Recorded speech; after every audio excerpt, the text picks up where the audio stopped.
Is declared passed. Clerk will read the next bill. House Bill 2838 relating to incarcerated veterans and declaring an emergency.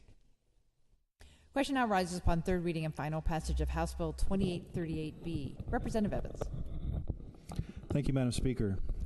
Colleagues, I rise today in support of House Bill 2838. It establishes a task force on incarcerated veterans to be staffed by the Oregon Department of Veterans Affairs. Membership of the task force consists of representatives from the Legislative Assembly, ODVA, Department of Corrections, and 2 appointments by the Governor of individuals with direct experience regarding incarcerated veterans. The task force is directed to research, study, and make recommendations related to incarcerated veterans and submit a report to the legislature. Funding for the Department of Veterans Affairs is included for the reimbursement of eligible expenses for task force members and services and supply costs related to production of the report. The Joint Committee on Ways and Means recommended approval of 2838 as amended. Colleagues, this is the task force that hopefully will set the stage and bring back an idea, a concept, a package of how we can do effective outreach inside our correctional facilities. Now, most of you might think to yourself, why would we be doing this? Here's why. The number of incarcerated veterans is back on the rise.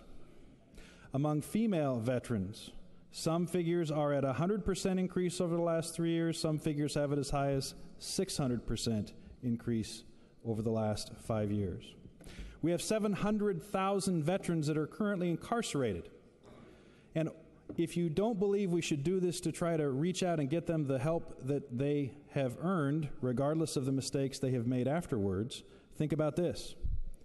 The United States Department of Veterans Affairs actually allows veterans and families to still receive partial benefit from the services that they have earned, which means that we might be able to help the families of those that are incarcerated, and we might be able to get some of them off of the supports that we are paying out of other funds.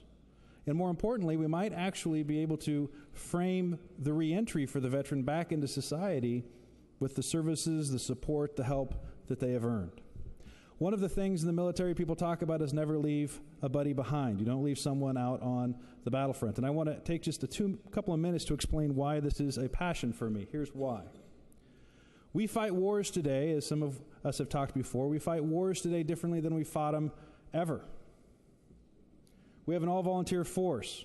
Ironically, in this all-volunteer force, if you look at the socioeconomic background, it's not that much different from the days of Vietnam.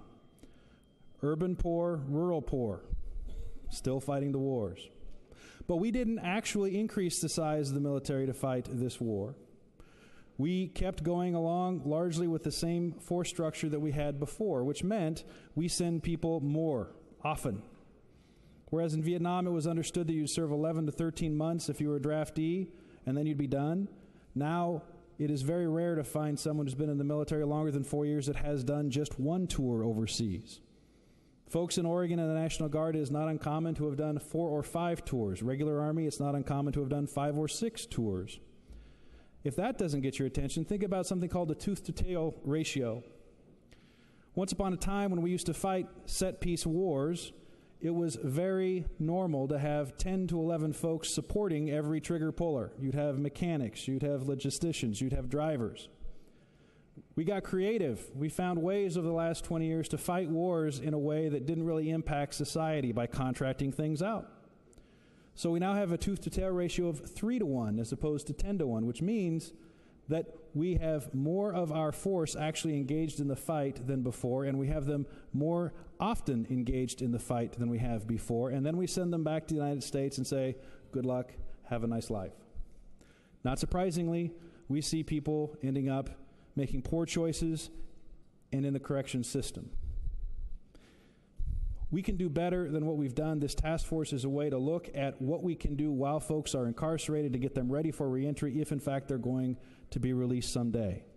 This is our way of keeping faith with the promise. They stood up for us, and again, they're still ours. Even though they have made some mistakes, it's our responsibility to help try to get them back into society, to help their families while they're going through this process, and to live up to our part of the bargain. I encourage your aye vote. Thank you for your consideration.